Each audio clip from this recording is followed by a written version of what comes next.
पंजाब के आज हर आदमी को, जो राजनीति को थोड़ी बहुत भी समझता है, उसको अच्छे से पता है कि आज का जो माहौल है उसमें कैप्टन के अलावा कोई विकल्प नहीं है। पंजाब में कांग्रेस सरकार बना लेगी, आराम से बना लेगी। तो जब आराम से सरकार बना लेगी, कोई आदमी दौड़ में ही नहीं है, तो प्रशांत किशोर को हायर क्यों किया गया? आपके लिए रास्ता इतना श्योर है तो आप इसको हायर क्यों कर रहे हो?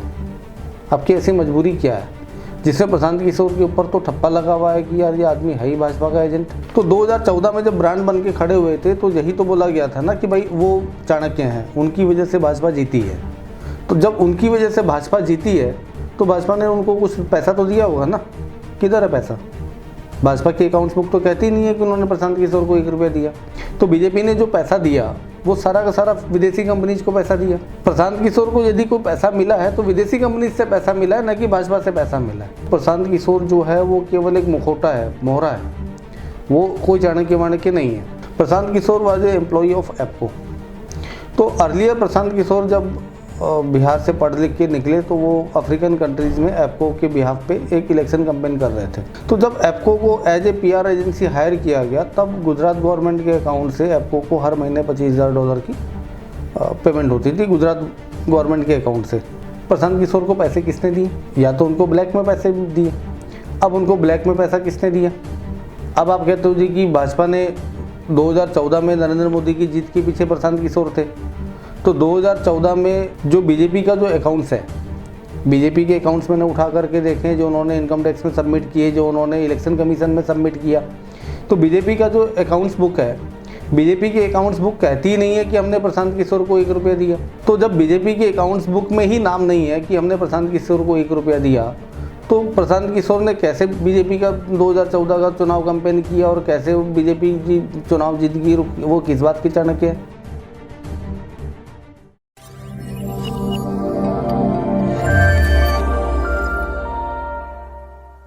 ਸਤਿ ਸ਼੍ਰੀ ਅਕਾਲ ਦੋਸਤੋ, ਪੰਜਾਬ ਨਿਊਜ਼ ਤੇ ਤੁਹਾਡਾ ਸਭ ਦਾ ਸਵਾਗਤ ਹੈ। ਜਦੋਂ ਰਾਜਨੀਤੀ ਨੂੰ ਸਮਝਣਾ ਹੁੰਦਾ ਹੈ, ਕਹਿੰਦੇ ਨੇ ਕਿ ਪੂਰਾ ਇਤਿਹਾਸ ਜਾਣਨ ਦੀ ਲੋੜ ਹੁੰਦੀ ਹੈ ਵੀ ਪਿੱਛੇ ਕੀ ਕੀ ਵਾਪਰਿਆ, ਕਿਵੇਂ ਵਾਪਰਿਆ, ਕਿਹੜੀ ਗੱਲਾਂ ਦੇ ਉੱਤੇ ਕੋਈ ਸਿਆਸੀ ਪਾਰਟੀ ਜਿਹੜੀ ਆ ਉਹ ਰਾਜ ਕਰਦੀ ਹੈ।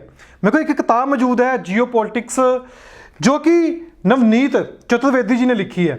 ਇਸ ਕਿਤਾਬ ਦੇ ਵਿੱਚ ਕਾਫੀ ਗੱਲਾਂ ਲਿਖੀਆਂ ਗਈਆਂ ਨੇ ਜੀਓਪੋਲਿਟਿਕਸ ਪੱਖੋਂ। ਬਹੁਤ ਲੋਕਾਂ ਨੂੰ ਘੱਟ ਸਮਝ ਹੁੰਦੀ ਹੈ ਕਿ ਜੀਓਪੋਲਿਟਿਕਸ ਹੁੰਦਾ ਕੀ ਹੈ। ਅੱਜ ਆਪਾਂ ਸ਼ੁਰੂਆਤ ਕਰਾਂਗੇ ਔਰ ਕੋਸ਼ਿਸ਼ ਕਰਾਂਗੇ ਕਿ ਅਸੀਂ ਜੋ ਚੈਪਟਰ ਇਸ ਵਿੱਚ ਲਿਖੇ ਨੇ ਤੁਹਾਡੇ ਹਰ ਇੱਕ ਇੰਟਰਵਿਊ ਰਾਹੀਂ ਉਹ ਤੁਹਾਡੇ ਅੱਗੇ ਲੈ ਕੇ ਆਈਏ ਵੀ ਕਿਹੜੇ ਚੈਪਟਰ ਦੇ ਕੀ ਗੱਲ ਕੀਤੀ ਗਈ ਹੈ। ਔਰ ਅੱਜ ਆਪਾਂ ਗੱਲਬਾਤ ਕਰਾਂਗੇ ਪ੍ਰਸ਼ਾਂਤ ਕਿਸ਼ੋਰ ਜੀ ਉੱਤੇ। ਪ੍ਰਸ਼ਾਂਤ ਕਿਸ਼ੋਰ ਉਹ ਸ਼ਖਸ ਨੇ ਜਿਨ੍ਹਾਂ ਨੇ ਕੁਝ ਸਮਾਂ ਪਹਿਲਾਂ ਹੀ ਕਾਂਗਰਸ 'ਚ 1 ਰੁਪਏ 'ਚ ਜੁਆਇਨ ਕੀਤਾ ਕਿ ਉਹ ਕਾਂਗਰਸ ਨੂੰ ਦੇਖਣਗੇ, ਉਹ ਦੁਬਾਰਾ ਸੱਤਾ ਵਿੱਚ ਲਿਆਉਣ ਵਾਸਤੇ ਉਹ ਇੱਥੇ ਵਾਪਸ ਆਏ ਨੇ और कांग्रेस पार्टी ने भी उन्होंने चुनिया। हुण आपां गलबात करांगे नवनीत चतुर्वेदी जी नाल। वो प्रशांत किशोर नूं किस नज़र नाल देखते हैं? और सब तो वड्डा सवाल है कि जदों नरेंद्र मोदी की सरकार 2014 विच बनी सी तां मोदी साहब ने भी PK साहब नूं हायर कीता सी प्रशांत किशोर नूं। उसका मतलब की सी? उस तो बाद RJD विच भी जांदे ने प्रशांत किशोर। गल टटाउण की कोशिश करांगे कि प्रशांत किशोर लगातार सियासत विच 2014 च क्यों बने हुए ने। सारे नाल मौजूद ने नवनीत चतुर्वेदी जी। चतुर जी, बहुत बहुत स्वागत है। Thank you. चतुर्वेदी जी, पहला मेरा सवाल है कि जैसे आपने जियोपॉलिटिक्स ये किताब लिखी है, बहुत अध्याय आपने लिखे हुए हैं इसमें, अलग अलग टॉपिक लिखे हुए हैं इसमें कि लोगों को समझा जा सके। पंजाबी में भी इसका अनुवाद हो गया है, आपने हिंदी में लिखा था, कुछ पंजाब के लोगों ने इसको पंजाबी में भी अनुवाद किया है। तो सबसे पहले हम शुरुआत करेंगे प्रशांत किशोर जी को लेके। प्रशांत किशोर जी का 2014 में जब नरेंद्र मोदी की सरकार बनती है, क्या भूमिका रही थी? देखिए, 2014 में जब मोदी साहब पहली बार प्रधानमंत्री बने थे तब हुआ यूँ था कि हमारी जो नेशनल मीडिया के अंदर एक ऑरा बनाया गया था प्रशांत किशोर जी का, कि प्रशांत किशोर जी जो है वो चाणक्य हैं, उन्होंने ये किया वो किया, उनकी वजह से भाजपा की सरकार बनी। उसके बाद में प्रशांत किशोर जी की ब्रांड वैल्यू जो है वो रातों रात बढ़ी। उसके बाद में फिर वो बिहार में गए, नीतीश कुमार जी के लिए कैंपेन किया, नीतीश कुमार जी की सरकार बनी। फिर वो पंजाब में आए, कैप्टन साहब के लिए सरकार बनाई। एक जगह वो फेलियर हुए 2017 में यूपी में, जब उन्होंने समाजवादी पार्टी कांग्रेस दोनों कैंप का उन्होंने किया, वहाँ पे वो डिफीट खाए। अगेन उसके बाद में फिर वो आंध्र प्रदेश में गए, वहाँ पे उन्होंने सक्सेस हासिल किया।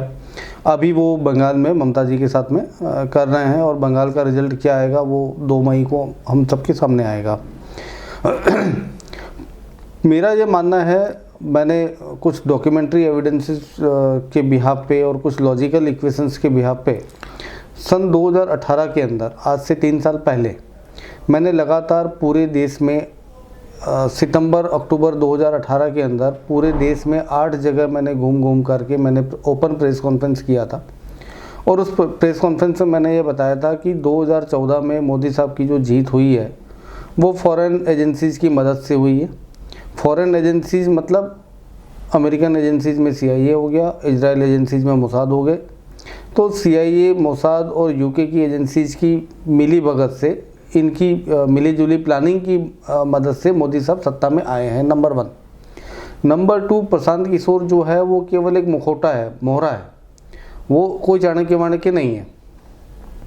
अब होता यूँ है कि जो आदमी इंटेलिजेंस से या टॉप पॉलिटिक्स से जो लोग रूबरू रखते हैं, जो जिनका वास्ता होता है, उन्हें अच्छे से पता होता है कि जो एजेंसीज़ होती हैं वो हमेशा अपने आउटफिट, अपने एसेट्स खड़ा करती हैं। वो खुद कभी भी फ्रंट में आके कोई क्लेम नहीं करती है कि हमने ये काम किया। उनके जो एसेट्स होते हैं, उनके जो मोहरे होते हैं, वो उनके लिए काम करते हैं। तो प्रशांत किशोर जी 2014 में एकदम से रातों रात चाणक्य की तरह से इस्टेब्लिश कर दिए गए। अब प्रशांत किशोर जी, अब मीडिया का एक धड़ा प्रशांत किशोर को चाणक्य बता रहा था। जिस टाइम मीडिया के एक धड़े ने प्रशांत किशोर को चाणक्य बताना शुरू किया तो बीजेपी में किसी भी नेता ने इस चीज़ का विरोध नहीं किया कि यार प्रशांत किशोर को चाणक्य क्यों बता रहे हो, असली चाणक्य तो हम अमित शाह जी बैठे हुए हैं। किसी ने उसका विरोध नहीं किया। उन्होंने प्रशांत किशोर को वॉकओवर दिया कि वो यहाँ पे चाणक्य बन जाए। अब यदि आप इसकी बैकग्राउंड हिस्ट्री में जाते हैं तो मैंने यहाँ पे जिक्र किया है कि मोदी साहब की जो विक्ट्री है वो फॉरेन एजेंसीज़ की मदद से हुई है। उसके लिए आपको और ज़्यादा डीप हिस्ट्री में जाना पड़ेगा। डीप हिस्ट्री में आप चले जाओ second world war. Second world war के अंदर इंग्लैंड के प्राइम मिनिस्टर थे विंस्टन चर्चिल। विंस्टन चर्चिल साहब जो प्राइम मिनिस्टर थे, कंजर्वेटिव पार्टी के थे। और ब्रिटिश जो सेकेंड वर्ल्ड वार हुआ था उसके अंदर अमेरिका और इंग्लैंड दोनों फ्रेंड कंट्रीज थे, मित्र देश थे, और वो जर्मनी, जापान वगैरह से इनसे अपना युद्ध लड़ रहे थे। तो हुआ यूँ था कि विंस्टन चर्चिल साहब ने सेकेंड वर्ल्ड वार में एक सीक्रेट वॉर यूनिट बनाई थी। उस सीक्रेट वॉर यूनिट का ये काम था कि आप दुश्मन देशों में जाओ, दुश्मन के एरिया में जाओ और वहाँ पे आप फर्जी अफवाह क्रिएट करो। जैसे हमारे यहाँ पे धर्मशास्त्रों में भी फर्जी अफवाह का जिक्र है। इन्होंने इतना बवंडर मचाया, फेक न्यूज़ अफवाह से ऐसी अफवाहें उड़ाई कि सेकेंड वर्ल्ड वार में कई मोर्चे पे ब्रिटिश आर्मी ने, अमेरिकन आर्मी ने बिना एक गोली चलाए उन्होंने पूरा का पूरा मोर्चा जीत लिया था। अफवाह। अब क्या हुआ कि 1947 में हमारा देश आज़ाद हो गया। धीरे धीरे 1948, 49, 50, 51 करते करते सारे देश आज़ाद हो गए। अब जब सारे देश के लोग आज़ाद हो गए तो ये जो ब्रिटिश आर्मी के जितने भी अफसर थे और जो यूनिट्स बनाई थी वो यूनिट क्या करेंगे? कोई आदमी रिटायर होने के बाद में कितने दिन घर पे खाली बैठेगा? अब जब सारे देश आज़ाद हुए थे तो हुआ यूँ कि अब ये लोग यूनिट्स क्या करेंगे? तो ये सारी यूनिट्स उस टाइम डिजॉल्व हो गई। ये यूनिट्स डिजॉल्व होने के बाद में इन यूनिट्स ने अपनी अपनी एक ऑर्गेनाइजेशन, संस्थाएं बनाई। इन्होंने अपनी कंसल्टिंग फर्म बनाई, लॉबिंग फर्म बनाई, कंपनीज बनाई। और ये बनने के बाद में ये वापस से उन्हीं देशों में चले गए जहाँ पे इन्होंने पहले राज किया था। तो एक ब्रिटिश ऑनलाइन फर्म है, एक कंसल्टिंग फर्म है एप्को। एप्को का जो मेन ओरिजिन है इजरायली कंपनी है। और इसके जो फाउंडिंग, जो इसके प्रोमोटर्स एंड आप ये कह दो कि ऑनर, ये वही लोग हैं जो उस टाइम सेकेंड वर्ल्ड वार में ब्रिटिश आर्मी के अंदर में ये साइकोलॉजिकल वारफेयर यूनिट का काम संभाल रहे थे। तो यहाँ से ये सारी सीक्रेट एजेंसीज शुरू हुई। इन सीक्रेट एजेंसीज का काम जब से ये 1950-55 के दशक से जब से ये बनी है, इस्टेब्लिश हुई हैं, इनका काम ये रहा है वर्ल्ड वाइड, अफ्रीकन कंट्रीज़ में, साउथ एशियन कंट्रीज़ में, यूरोपियन कंट्रीज़ में, जहाँ जहाँ पे चुनाव हुए ये लोग वहाँ पे जाके लॉबिंग करते थे, इलेक्शंस करते थे और अपनी मनचाही सरकार बनाते बिनाते गिराते रहते थे। तो there is a company APCO is a Israeli outfit, जहाँ पे यूएस आर्मी के भी रिटायर्ड लोग हैं, ब्रिटिश आर्मी के भी रिटायर्ड लोग हैं, इजरायली एजेंसी मोसाद से भी रिटायर्ड लोग एप्को को ऑपरेट करते हैं। Prashant Kishor was a employee of APCO. तो अर्लियर प्रशांत किशोर जब बिहार से पढ़ लिख के निकले तो वो अफ्रीकन कंट्रीज़ में एप्को के बिहाफ पे एक इलेक्शन कैंपेन कर रहे थे। तो अफ्रीकन कंट्रीज़ में जब उन्होंने एप्को के बिहाफ पे इलेक्शन कैंपेन किया, सक्सेसफुल किया, तो उसके बाद में एप्को ने नरेंद्र मोदी जब गुजरात के मुख्यमंत्री होते थे तब मोदी साहब ने एप्को को अपना वाइब्रेंट गुजरात और अपना ब्रांड मोदी और इन सब को चमकाने के लिए उन्होंने एप्को को as a PR agency hire किया। तो जब एप्को को as a PR agency hire किया गया तब गुजरात गवर्नमेंट के अकाउंट से एप्को को हर महीने $25,000 की पेमेंट होती थी गुजरात गवर्नमेंट के अकाउंट से। तो प्रशांत किशोर साहब जो हैं वो उस टाइम से सन 2006-07 की बात होगी, तब से ये एप्को के जरिए गुजरात सरकार का ब्रांड मोदी, वाइब्रेंट गुजरात, ये सब का पीआर एंड ब्रांडिंग का ब्रांड मोदी को जनरेट किया गया। उसके बाद में सिलसिलेवार घटनाएं होती हैं, बहुत सारी घटनाएं होती हैं। फिर आपका इंडिया अगेंस्ट करप्शन होता है, अन्ना हजारे जी आते हैं, मैंने नीचे वहाँ पे भी आऊँगा, लेकिन एक और बड़ा सवाल है। 2014 के बाद आंध्र प्रदेश, बिहार और पंजाब में इलेक्शन होती हैं जिसमें पीके जो प्रशांत किशोर है वहाँ पे वही राजनीतिक लोगों के साथ। Now I come to the point. आप लोग इलेक्शंस को बहुत करीब से देखते हैं। आपको पता है कि गांव में यदि कोई आदमी प्रधानी का भी चुनाव लड़ता है, वार्ड पार्षद का चुनाव लड़ता है, एमएलए का चुनाव लड़ता है, करोड़ों रुपए लग जाते हैं। इलेक्शन कमीशन को जो आप एक खर्चा एस्टीमेट देते हैं वो एक अलग चीज़ है, आदमी देता है अपना। तो प्रशांत किशोर की जब आप सीधा सा फाइनेंशियल अकाउंटिंग का सीधा सा ये है कि प्रशांत किशोर के बारे में हमेशा से ये कहा जाता है कि उनके यहाँ पे आईआईटी, आईआईएम से निकले हुए लोग बाग जॉब करते हैं, सैकड़ों लोग काम करते हैं। हर स्टाफ की सैलरी किसी की 50,000 रुपये महीने है, किसी की 2 लाख रुपये महीने है, ऐसा मार्केट में क्लेम होता रहता है। प्रशांत किशोर की कंपनी की यदि आप वेबसाइट देखोगे तो आपको लगेगा कि यार वहाँ पे हंड्रेड्स ऑफ लोग काम कर रहे हैं। आप उनके लिंक्डइन के ऊपर जाओगे तो लिंक्डइन के ऊपर जो प्रशांत किशोर की जो कंपनी है आईपैक, उसके कम से कम आपको 100-200 आदमी उसके एज ए एम्प्लॉई नज़र आएंगे। तो मेरा एक छोटा सा सवाल है कि यदि उनकी कंपनी में फ़र्ज करो 100 आदमी हैं और मैं ये कहता हूँ कि हर आदमी को एक बहुत ही बेयर मिनिमम सैलरी मिलती है 10,000 रुपये, तो पूरे एम्प्लॉयज़ की एक महीने की सैलरी कितने की हुई? अराउंड 10 लाख रुपये महीने की। यदि 100 आदमी है, हर आदमी को 10,000 रुपये मिलता है, इसका मतलब उनकी एम्प्लॉयज़ की सैलरी है 10 लाख रुपये महीने की। तो साल का कितना हुआ? 1,20,00,000 रुपये। ये मैं तब एज्यूम कर रहा हूँ जब मैं 10,000 रुपये महीने जो कि एक चपरासी की सैलरी होती है वो मैं एज्यूम करके बता रहा हूँ। तो उनकी टीम की एनुअल कॉस्ट आती है 1,20,00,000 रुपये। मैंने प्रशांत किशोर साहब की फाइनेंशियल बुक्स का स्टडी किया। उनकी बुक्स में उनका ऑडिट, उनका जो टोटल टर्नओवर निकल के आता है बहुत ही लोएस्ट, शायद एक पहले साल में करीबन 27 लाख का आया है, फिर कोई 55 लाख रुपए का या 95 लाख रुपए का, इस टाइप का उनका टर्नओवर आया है। तो जब आपका टर्नओवर ही 55 लाख या 95 लाख रुपए का आपका टर्नओवर है तो ये सब मैनेज कहाँ से हो रहा है? आपको ये सब दे कौन रहा है?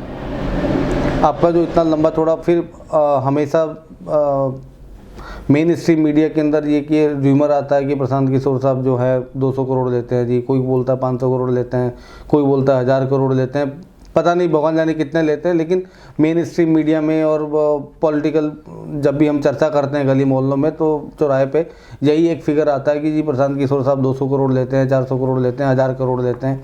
तो 200 करोड़, 1000 करोड़, 500 करोड़ उनकी बुक्स में तो नहीं है ना। उनकी बुक्स में तो उनका हाईएस्ट टर्नओवर दिखता है 95 लाख रुपए का। फिर आप किसी और फाइनेंशियल ईयर में आ जाओगे तो कुछ और उनका टर्नओवर दिख जाएगा। अब इसका मतलब कि प्रशांत किशोर को पैसे किसने दिए? या तो उनको ब्लैक में पैसे दिए। अब उनको ब्लैक में पैसा किसने दिया? अब आप कहते हो जी कि भाजपा ने 2014 में नरेंद्र मोदी की जीत के पीछे प्रशांत किशोर थे। तो 2014 में जो बीजेपी का जो अकाउंट्स है, बीजेपी के अकाउंट्स मैंने उठा करके देखे जो उन्होंने इनकम टैक्स में सबमिट किए, जो उन्होंने इलेक्शन कमीशन में सबमिट किया। तो बीजेपी का जो अकाउंट्स बुक है बीजेपी की अकाउंट्स बुक कहती ही नहीं है कि हमने प्रशांत किशोर को 1 रुपया दिया।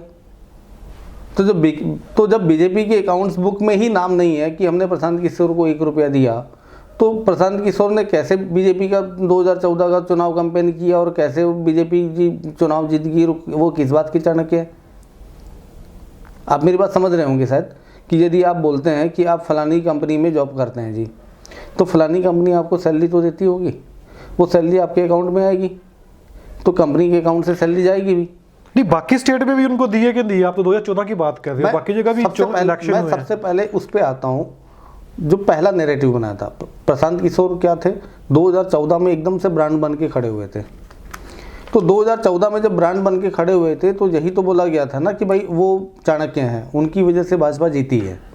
तो जब उनकी वजह से भाजपा जीती है, तो भाजपा ने उनको कुछ पैसा तो दिया होगा ना। किधर है पैसा? भाजपा की अकाउंट्स बुक तो कहती नहीं है कि उन्होंने प्रशांत किशोर को 1 रुपया दिया। तो फिर किसने पैसा दिया ये वाला सारा? That is my question. Employee भी है उनके पास। यदि प्रशांत किशोर को न तो एज ए एम्प्लॉई पैसा दिया, न एज ए वेंडर पैसा दिया, तो प्रशांत किशोर ने, जब प्रशांत किशोर के साथ में पैसे का लेन देन ही नहीं हुआ, तो उन्होंने क्या समाज सेवा कर रहे थे बैठ कर के, जी मैं आपको जिता देता हूँ और मैं चाणक्य बन जाऊँगा? इट इज़ नॉट पॉसिबल ना, कि उनको पैसा दिया किसने। अब यदि मैं वो एप्को वाला इक्वेशन लेके आता हूँ, इसका मतलब कि प्रशांत किशोर साहब एप्को के एम्प्लॉई थे। बीजेपी ने जो भी पैसा दिया, खर्च किया, वो सारा पैसा उन्होंने एप्को को, इस टाइप की जो कंपनीज जो थी, मेरे बुक के अंदर उन सारी कंपनीज का नाम लिखा हुआ है, कौन कौन सी फॉरेन कंपनीज थी। तो बीजेपी ने जो पैसा दिया, वो सारा का सारा विदेशी कंपनीज को पैसा दिया। तो प्रशांत किशोर को यदि कोई पैसा मिला है, तो विदेशी कंपनी से पैसा मिला है, न कि भाजपा से पैसा मिला है। बीजेपी के अकाउंट्स में प्रशांत किशोर के नाम पे 1 रुपये की भी एंट्री नहीं है, लेकिन बीजेपी के अकाउंट में उन फॉरेन कंपनीज के नाम पे तो सैकड़ों करोड़ की एंट्री है, कि उन्होंने उस कंपनी को इतने 100 करोड़ दिए, उस कंपनी को इतने 50 करोड़ दिए, ये दिया वो दिया, उन कंपनीज के नाम पे एंट्री है, बट प्रशांत किशोर के नाम पे एंट्री नहीं है। तो इसका मतलब प्रशांत किशोर को पैसा किसने दिया? उन बाहर की कंपनियों ने दिया। तो प्रशांत किशोर जी कौन हुए? बाहर की कंपनियों के एजेंट हुए ना, नटसेल में। ये तो हुआ उनका 2014 की कहानी, जिसके बेसिस पे मैं बोलता हूँ कि भाई वो कोई चाणक्य वाणक्य नहीं है, वो बाहर की कंपनियों का एजेंट है, नंबर 1। नंबर 2, अब आप आते हो बिहार के इलेक्शंस के ऊपर, पंजाब के इलेक्शंस के ऊपर। तो मैं पंजाब का 2017 का चुनाव ले लूँ। कैप्टन साहब ने सरकार बनाई 2017 में। क्या मानते हो प्रशांत किशोर को कितने पैसे दिए होंगे? 10-20 करोड़ तो दिए होंगे ना भाई। पूरे पंजाब के अंदर आपकी 117 असेंबली है, 117 असेंबली में कैप्टन साहब ने कितनी सीटें जीती थी? 77। मरे से मरा एक असेंबली के ऊपर आप 1 करोड़ का भी खर्चा मानो, तो 77 करोड़ तो प्रशांत किशोर को मिलने चाहिए थे ना। चलो 77 करोड़ ना मिले होंगे, 77 करोड़ का आधा 35 करोड़ तो मिलेगा। प्रशांत किशोर की बुक्स में तो पैसा ही नहीं है।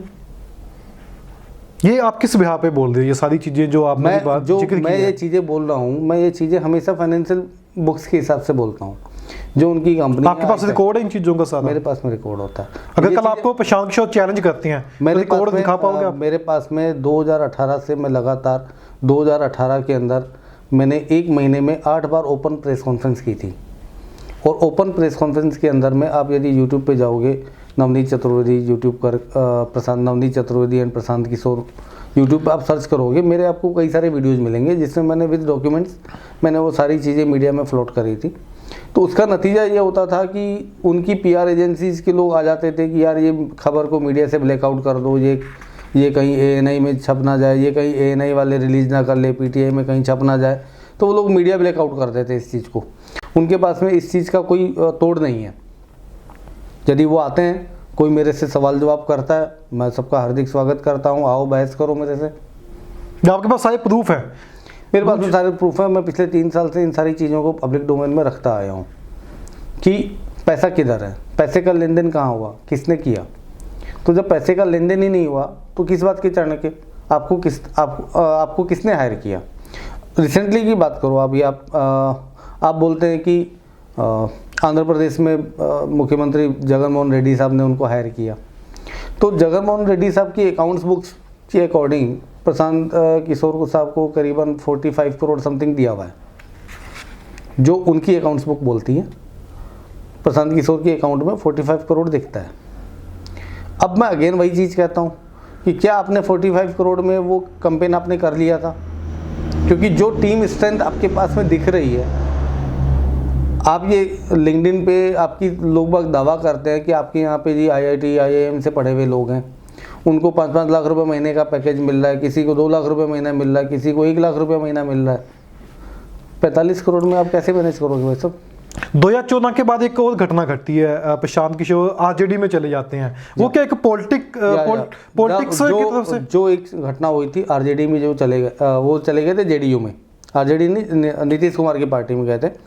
जब मैंने कंटिन्यूस स्टेप बाय स्टेप जब मैंने बोलना शुरू किया था, मैंने सितंबर 2018 में आई थिंक 9 या 11 सितंबर 2018 से मैंने ओपन प्रेस कॉन्फ्रेंस करनी शुरू की थी। जब मैंने 4 प्रेस कॉन्फ्रेंस कर दी थी, 6 या 7 सितंबर 2018 को प्रशांत किशोर जी का हैदराबाद से स्टेटमेंट था, मैं राजनीति में नहीं जाऊंगा। मैंने 9 सितंबर को अयोध्या में, 11 सितंबर को लखनऊ में, 13 सितंबर को जयपुर में, और जब मैं 15 सितंबर को भोपाल में प्रेस कॉन्फ्रेंस करने गया तो 14 सितंबर की न्यूज़ थी कि प्रशांत किशोर साहब JDU में जा रहे हैं। क्यों गए JDU में? कोई प्रेशर था? इसी के कोई प्रेशर था। Later on Nitish Kumar admit कि अमित शाह के कहने पे मैंने प्रशांत किशोर को अपनी पार्टी में वाइस प्रेसिडेंट बनाया। तो यार अमित शाह की पार्टी भाजपा है, अमित शाह के कहने पे तुम उसको तुम्हारी पार्टी में क्यों बना लेते हो वाइस प्रेसिडेंट? लॉजिक समझ में नहीं आता ना। इसका मतलब Nitish Kumar is the stood of BJP, और अमित शाह के कहने पे वो वहाँ चले गए। अब प्रशांत किशोर जी ममता बनर्जी के पास में चले गए। मैं अगेन दावे के साथ में कह रहा हूँ कि आप जो टीवी चैनल के ऊपर जो आप डिबेट्स देख रहे हैं, जो माहौल देख रहे हैं, सबको ये लग रहा होगा कि बंगाल के अंदर तो आपकी तो भाजपा जीती जाएगी। मैं दावे के साथ मैं कह रहा हूँ, बोल रहा हूँ कि बंगाल के अंदर ममता बनर्जी सरकार बनाने जा रही हैं। प्रशांत किशोर ने थोड़े दिन पहले एक दावा किया था कि बंगाल में भाजपा 2nd डिजिट में भी नहीं आएगी। 2 दिन बाद में बोले कि जी यदि 100 सीटें भी ले आती है तो मैं मेरा धंधा छोड़ दूंगा। वो बंदा सही बोल रहा है। बंगाल में बीजेपी मुश्किल से 30-40 सीटों 50 सीटों से ज़्यादा नहीं आएगी, किसी हालत में नहीं आएगी। फिर आपको लगता है कोई बीजेपी की है अगर ऐसी उन्होंने चीज़ बोली थी? बंगाल के अंदर भाजपा और ममता बनर्जी जी का मिला जुला फ्रेंडली मैच चल रहा है। एक्चुअल में बंगाल के अंदर जो फाइट है वो left plus Congress versus Mamata Banerjee की फाइट है। BJP is nowhere in the fight. BJP is only illusion. Aura बना हुआ है एक मीडिया के अंदर, एक जो हमारा नॉर्थ इंडिया का जो हिंदी बेल्ट है उसके अंदर एक ऑरा बना हुआ है। बंगाल के अंदर कोई ऑरा नहीं है। अच्छा चलो एक बात मान लेते हैं कि ममता आ जाते हैं वहाँ पे, ममता बनर्जी आ जाते हैं बंगाल में। क्या जो आने वाली चुनाव है, इलेक्शन है, जहाँ जहाँ अभी इलेक्शन होने हैं, पंजाब में भी होने हैं, बीजेपी को कितना इफेक्ट पड़ेगा इस चीज़ को लेके? देखिए मैं बताऊँ आपको, आप नीतीश कुमार के ऊपर जाइए। नीतीश कुमार का इलेक्शन प्रशांत किशोर ने मैनेज किया था। Now Nitish Kumar is in the glove of BJP. Andhra Pradesh में प्रशांत किशोर जी ने काम किया था। आंध्रा की जो CM है रेड्डी साहब, वो भी in the glove of BJP. तो बिहार के अंदर बीजेपी की कोई ज़मीन नहीं थी, तो क्या करेगी? पावर में आने के लिए नीतीश कुमार को आगे करेगी। नीतीश कुमार के आगे चलेंगे, बाद में नीतीश कुमार को उठा करके साइड में रख दिया जाएगा, वो मुख्यमंत्री बन के बैठ जाएंगे। आंध्रा में उनका कोई वजूद नहीं था, तो एक बार जगनमोहन रेड्डी के सर पे हाथ रख करके उनके सहारे आगे बढ़े, फिर उनको साइड करके वो खुद बन जाएंगे। तो अल्टीमेटली चाहे नीतीश कुमार हो चाहे जगनमोहन रेड्डी हो, है तो एजेंट तो भाजपा ही के ही ना, पपेट तो भाजपा के ही हैं वो। तो उनको क्या चाहिए? उनको पावर मिल रही है, ये लोग पावर दिलवा रहे हैं। तो प्रशांत अभी किशोर को जो पंजाब में है, तो पंजाब में क्या लाया गया उनको, कि बुलाया गया कि उनको यहाँ जानबूझ के भेजा गया? एक छोटा सा एग्जांपल आपको देता हूँ। एग्जाम चल रहे हैं, आप बहुत पढ़ने वाले बच्चे हैं, आप पढ़ने में एक्स्ट्रा ऑर्डिनरी इंटेलिजेंट हैं। जिस एग्जामिनेशन सेंटर पे आप एग्ज़ाम देने जा रहे हो, वहाँ पे प्रिंसिपल ने बोला कि बेटा तू आराम से नकल कर, हमारे यहाँ पे नकल की भी तेरे को पूरी सुविधा दी जाएगी। उसके बाद में जहाँ पे आपकी कॉपियाँ चेक होने जाती हैं, वहाँ पर भी आपकी सेटिंग है कि तू चिंता मत कर भाई, वहाँ पे भी तेरे नंबर भी अपन बढ़वा देंगे। जब आपको इतनी सारी प्रिविलेज हासिल है तो आप ट्यूशन पढ़ने क्यों जा रहे हो? दिस इज लॉजिक ना। तो पंजाब की जो आज की जो सिचुएशन है उसमें अकाली दल, भाजपा और आम आदमी पार्टी तीनों साफ हैं। Congress is only in race. तो कांग्रेस रेस में अकेली दौड़ रही है, तो अकेली जीतेगी ना। तो कैप्टन साहब को ऐसी क्या मजबूरी पड़ गई कि वो प्रशांत किशोर से ट्यूशन पढ़ने चले गए? नहीं, वही मजबूरी है कि उनको जानबूझ के भेजा गया। सवाल तो यही है ना। दो चीज़ें हैं, मजबूरी तो कोई नज़र नहीं आ रही। पंजाब के आज हर आदमी को, जो राजनीति को थोड़ी बहुत भी समझता है, उसको अच्छे से पता है कि आज का जो माहौल है उसमें कैप्टन के अलावा कोई विकल्प नहीं है।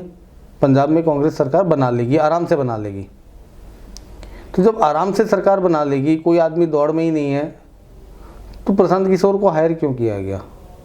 भाई प्रशांत किशोर फ्री में तो काम करेगा नहीं।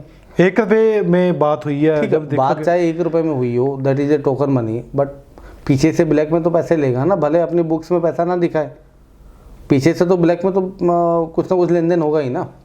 2014 में भी वो चाणक्य बने थे, भाजपा को जिताया था। भले अकाउंट्स बुक में 1 रुपये, भले अकाउंट्स बुक में ट्रांजेक्शन ना हुआ हो, बट कोई तो ट्रांजेक्शन हुआ होगा ना। तो मेरे कहने का मतलब ये है कि जब आपके लिए रास्ता इतना श्योर है तो आप इसको हायर क्यों कर रहे हो? आपकी ऐसी मजबूरी क्या है जिसमें प्रशांत किशोर के ऊपर तो ठप्पा लगा हुआ है कि यार ये आदमी है ही भाजपा का एजेंट। और भाजपा के एजेंट के साथ साथ में भी आप उन विदेशी एप्को जैसी कंपनी जो इजरायली आउटफिट है, मोसाद की आउटफिट है, आप उसके एजेंट हैं। तो जब आप उसके एजेंट हैं तो आप कैप्टन साहब के पास में क्या लेने जा रहे हैं? ऐसी क्या गरज पड़ गई? अब प्रशांत किशोर की इज्जत दांव पे लगी हुई है बंगाल में यदि 2 मई को रिजल्ट आ जाता है, ममता बनर्जी जी जीत जाती हैं, तो प्रशांत किशोर का दावा और ज़्यादा मजबूत होगा कि देखो I am the king maker. लेकिन उससे पहले कैप्टन साहब ने प्रशांत किशोर को क्यों हायर किया, मेरी समझ से बाहर है। और जहाँ तक मैं समझता हूँ कि ये कैप्टन साहब का अपना निजी फैसला होगा, उन्होंने बिना कांग्रेस लीडरशिप से कोई राय मशवरा किए उन्होंने अपने हिसाब से किया होगा। कुछ उनको एप्रीहेंशन होगा, शायद उन्हें लग रहा होगा कि जो फार्मर्स यूनियन जो प्रोटेस्ट कर रही हैं, हो सकता है कि वो अपनी कोई नई पॉलिटिकल पार्टी बना लें, हो सकता है कि वो पता नहीं लास्ट में जाके किसको सपोर्ट कर दें, या हो सकता है कि जैसे अभी पुडुचेरी में ये हुआ कि नारायणसामी जो चीफ मिनिस्टर थे उनकी टिकट काट दी गई। हो सकता है कैप्टन साहब को भी ऐसा कोई डर हो कि यार पुडुचेरी वाले नारायणसामी की तरह मेरी भी टिकट कट जाए लास्ट मोमेंट में, तो वो सेंट्रल लीडरशिप को अपना एक मैसेज दे रहे होंगे कि पंजाब में मैं अपने आप अपना मैनेज कर लूँगा, आपको लोगों को बीच में बोलने की ज़रूरत नहीं है। तो ये सारी गलबात सुनी है। सारे नाल मौजूद सन नवनीत चतुर्वेदी जिन्होंने किताब लिखी है। एक टॉपिक ते गलबात हुई है कि 2014 ਦੇ ਵਿੱਚ ਕਿਸ ਤਰੀਕੇ ਨਾਲ ਜੋ ਪ੍ਰਸ਼ਾਂਤ ਕਿਸ਼ੋਰ ਸਨ बीजेपी ਵੱਲੋਂ ਉਹਨਾਂ ਨੇ ਜਾ ਕੇ ਪ੍ਰਚਾਰ ਕੀਤਾ ਸੀ, ਕਿਉਂਕਿ ਅਲੱਗ-ਅਲੱਗ ਉਹਨਾਂ ਨੂੰ ਹਾਇਰ ਕਰਦੇ ਨੇ। ਅੱਜ ਪੰਜਾਬ ਦੇ ਵਿੱਚ ਕੈਪਟਨ ਅਮਰਿੰਦਰ ਸਾਹਿਬ ਨੇ ਉਹਨਾਂ ਨੂੰ ਹਾਇਰ ਕੀਤਾ। जियोपॉलिटिक्स खेडी किवें जाती है, तुहानूं इस उपर भी गलबात करांगे नवनीत नाल। कोशिश करांगे कि हर एक अध्याय नूं देखिया जाए किताब 'च जो लिखिया गया है भी जियोपॉलिटिक्स हुंदी किवें है, जियोपॉलिटिक्स क्या किनूं जांदा है। जदों आपां दावा करते हैं कि पार्टी जित जाऊगी, उहदे पिछे चल की हुंदा है, चल की रहा हुंदा है। क्योंकि आपां सिर्फ वोट करके आ जाते हैं, उस बाद आपां सोचते हैं कि पार्टी जितूगी, वो पार्टी जितूगी, या पहले चीज़ां फिक्स हो जांदियां ने कि ये पार्टी ने राज करना या पार्टी जितूगी। बड़े सवाल ने, मुद्दे भी बड़े ने। प्रशांत किशोर ਨੂੰ ਲੈ ਕੇ ਇਹਨਾਂ ਨੇ ਗੱਲਬਾਤ ਕਹੀ ਹੈ ਕਿ ਕੈਪਟਨ ਸਾਹਿਬ ਨੂੰ ਕਿਉਂ ਮਜਬੂਰੀ ਹੋਗੀ ਕਿ ਉਹ ਲੈ ਕੇ ਆਏ ਨੇ ਇੱਥੇ ਪ੍ਰਸ਼ਾਂਤ ਕਿਸ਼ੋਰ ਨੂੰ। ਦੂਸਰੇ ਪਾਸੇ ਇਹ ਵੀ ਕਿ ਇਹਨਾਂ ਨੇ ਗੱਲ ਕਹੀ ਹੈ ਕਿ ਜੇ ਬਾਕੀ ਪਾਰਟੀਆਂ ਦੇਸ਼ ਵਿੱਚ ਨਹੀਂ ਹੈਗੀਆਂ, ਜੇ ਕਾਂਗਰਸ ਪਾਰਟੀ ਜਿੱਤ ਰਹੀ ਹੈ, ਫਿਰ ਪੀਕੇ ਸਾਹਿਬ ਨੂੰ ਲੈ ਕੇ ਇੱਥੇ ਆਉਣ ਦਾ ਫਾਇਦਾ ਕੀ ਹੈ। ਤੁਸੀਂ ਸਾਡੇ ਨਾਲ ਜੁੜੇ ਰਹਿਣਾ ਪੰਜਾਬ ਨਿਊਜ਼ ਦੇ ਨਾਲ, ਲਗਾਤਾਰ ਅਸੀਂ ਤੁਹਾਨੂੰ ਅਪਡੇਟ ਦਿੰਦੇ ਰਹਾਂਗੇ।